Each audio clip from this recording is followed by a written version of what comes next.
memberkati hati dan pikiranmu sekalian dalam Kristus Yesus Tuhan kita. Amin. Bapak Ibu Saudara-saudari yang terkasih, firman Tuhan yang menjadi renungan untuk kita hari ini dari kitab Imamat pasal 25 ayat 1 sampai dengan ayat 13. Saya akan membacakan untuk kita semua. Demikian firman Tuhan.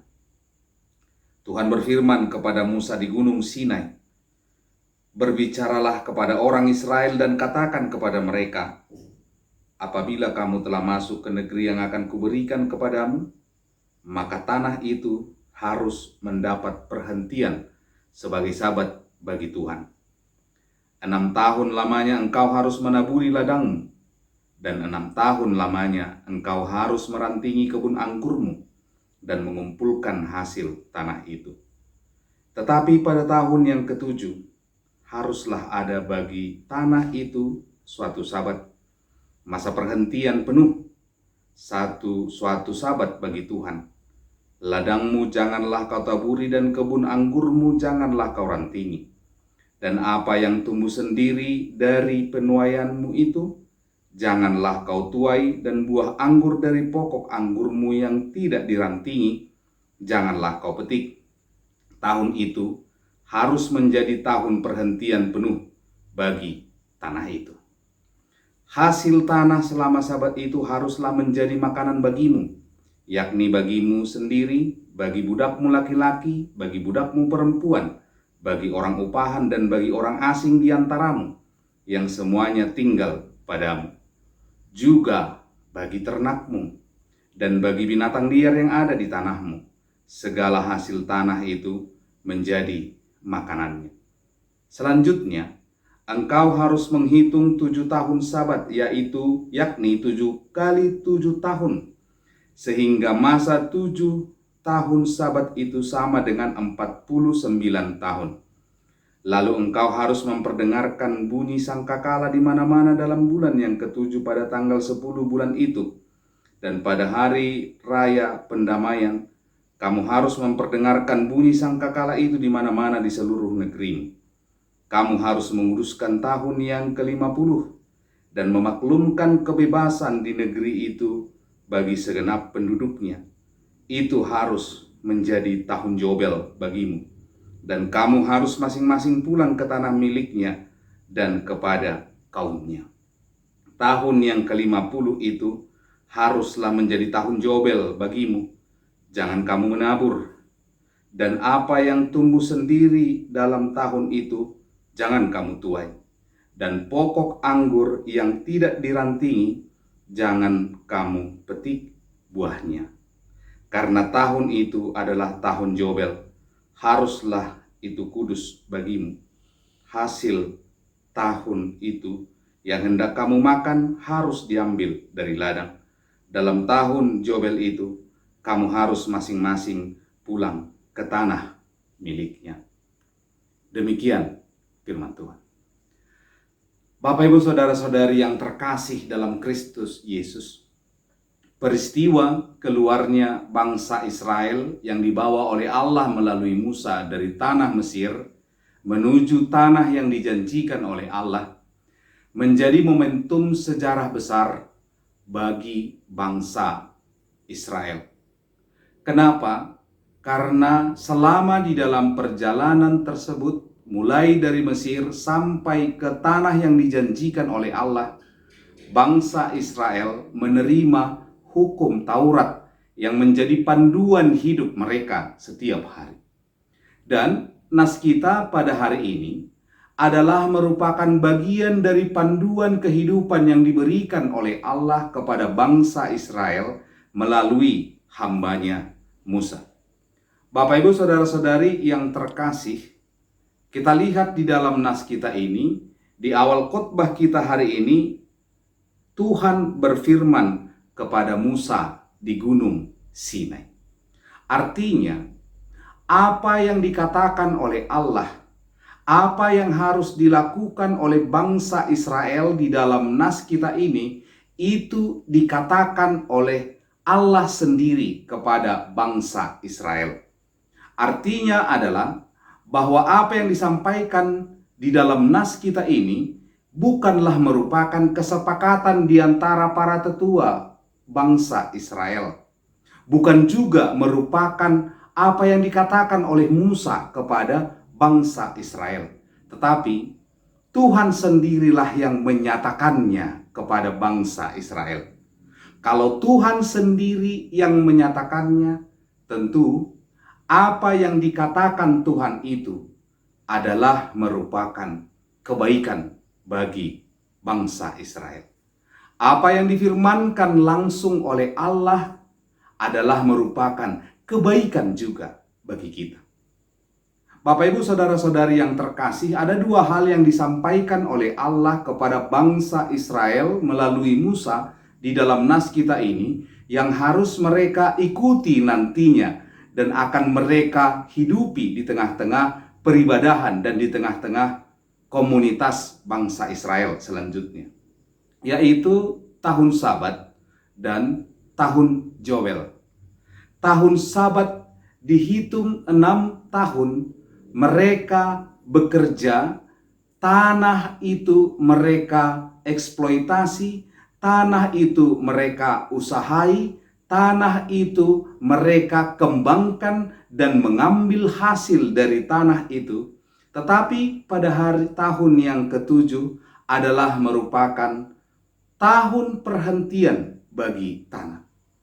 Kita melihat keistimewaannya bahwa ternyata bukan hanya manusia yang difirmankan oleh Allah supaya berhenti dari segala rutinitas dan mengingat hari Sabat baginya, hari perhentian baginya. Ternyata tanah juga diarahkan dan difirmankan oleh Tuhan kepada mereka supaya tanah juga memiliki hak untuk berhenti, tidak menghasilkan, tidak berproduksi. Apakah itu akan mengurangi kesejahteraan mereka? Ternyata tidak. Justru dengan berhentinya tanah pada tahun yang ketujuh dan menjadi Sabat bagi Tuhan, ternyata komoditasnya dan produksi yang dihasilkannya justru akan semakin banyak. Demikian juga dengan tahun Yobel yang diajarkan dan difirmankan oleh Allah kepada bangsa Israel supaya mereka laksanakan. Tahun Yobel itu adalah merupakan tahun sukacita, tahun pembebasan bagi para budak, tahun pembebasan bagi tanah yang akan dikembalikan kepada pemiliknya semula. Semuanya bersukacita. Bapak, Ibu, saudara-saudari yang terkasih, ketika firman Tuhan ini berbicara di abad kita saat ini, abad 21, tentunya kita tidak melaksanakannya secara harafiah seperti yang difirmankan oleh Allah tahun Sabat dan tahun Yobel. Lalu bagaimana kita memaknainya pada saat ini? Yang pertama, kita melihat bahwa Tuhanlah yang empunya bumi dan segala isinya. Dan itu difirmankan Tuhan di dalam Mazmur 24 ayat 1. Tuhanlah yang empunya bumi serta segala isinya dan dunia serta yang diam di dalamnya. Jika Tuhan yang empunya bumi, jika Tuhan yang empunya semua yang ada di tengah bumi ini, maka semuanya itu adalah untuk kemuliaan Tuhan. Tugas kita sebagai orang percaya seperti tema minggu kita hari ini, bagaimana kita memelihara ciptaan, bagaimana kita memelihara milik Allah itu. Dan itulah yang menjadi pesan yang kedua di dalam nas kita hari ini. Bapak, Ibu, saudara-saudari yang terkasih dalam Kristus Yesus, tahun Sabat dan tahun Yobel juga mengingatkan kita orang yang percaya saat ini, mengingatkan saudara, mengingatkan saya akan kepedulian kita.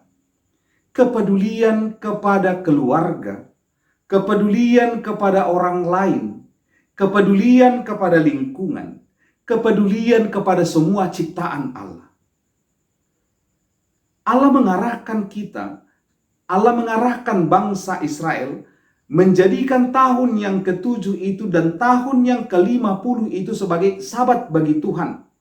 Itu justru mengarahkan kita supaya kita juga memiliki sikap peduli, kepedulian kepada keluarga, kepedulian kepada lingkungan, kepedulian kepada ciptaan Allah, bagaimana tugas dan tanggung jawab kita menjaga keseimbangan ciptaan itu. Bagaimana kita bisa peduli kepada orang lain dan kepada lingkungan kita. Bapak Ibu saudara-saudari yang terkasih, yang ketiga, melalui nas kita ini, kita diingatkan akan keseimbangan hidup kita. Ketika Allah memberi firman kepada bangsa Israel dan kepada kita, supaya kita mengingat tahun Sabat dan tahun Jobel, maka kita juga diingatkan supaya kita tetap menjaga keseimbangan hidup.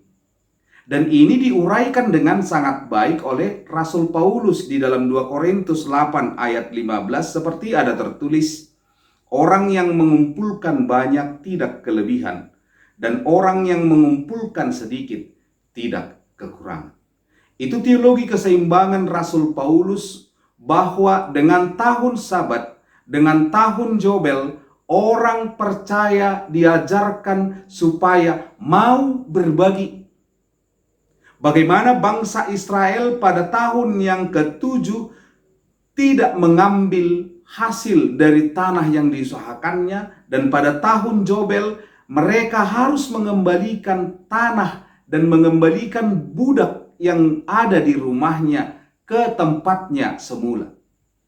Bagaimana kita saat ini bisa hidup di dalam kepedulian, hidup di dalam kesederhanaan, hidup di dalam berbagi kepada orang lain.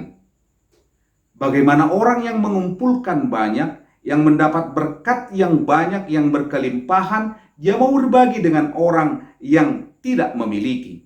Dan itulah esensi dari perayaan Sabat, perayaan Jobel, tahun Jobel untuk kita hari ini. Mengarahkan kita bagaimana kita memelihara keseimbangan ciptaan dan bagaimana kita bisa menjadi orang yang mau berbagi kepada orang lain. Amin. Terima kasih Tuhan atas firman-Mu yang telah kami dengarkan. Kiranya Engkau menguatkan kami untuk melakukannya di tengah-tengah kehidupan kami, supaya kami menjadi pembawa berkat, supaya kami dapat memelihara yang Engkau ciptakan Tuhan dan menjaga keseimbangan alam di tengah-tengah dunia ini. Tuhan Yesus, ampuni kami dari segala dosa dan kesalahan kami. Dalam Kristus Yesus kami berdoa dan mengucap syukur. Amin.